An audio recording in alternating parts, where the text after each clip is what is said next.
ఎందుకు మీకు తొందర ఉంది? ఎందుకు ఆ పిల్లల మాట కనీసం వాళ్ళ గొంతు నుంచి బయట రాకముందే ఆ గొంతును నొక్కేయాలని ప్రయత్నం ఎందుకు చేస్తున్నారు? లేవా భూములు మీకు?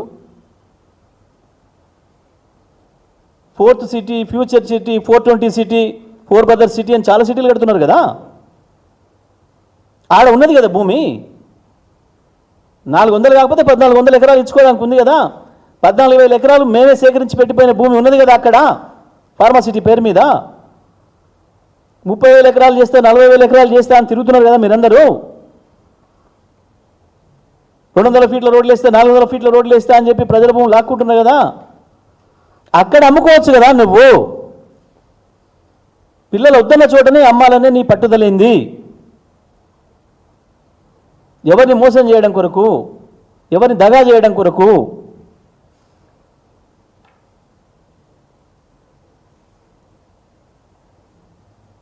మీ గురువుగారిలాగా అద్భుతమైన సిటీ నిర్మాణం చేస్తే 4వ సిటీ చార్మినార్ నేరేగట్టి హైదరాబాద్ని డెవలప్ చేసిన నీ గురువేట చెప్పిండో చంద్రబాబు నాయుడు, నువ్వు కూడా అట్టనే చెప్తున్నావు కదా.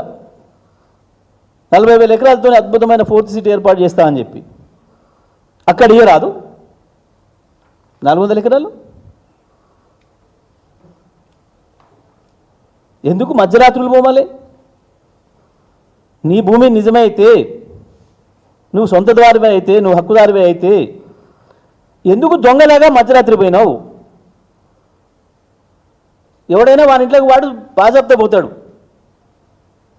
రాత్రిపూట దొంగతనంగా గోడెక్కి దునికి ఎందుకు పోవాలి?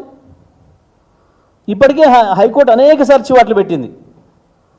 మీకు ఏమైనా శని ఆదివారాలే కనబడతాయా పనిచేయడానికి?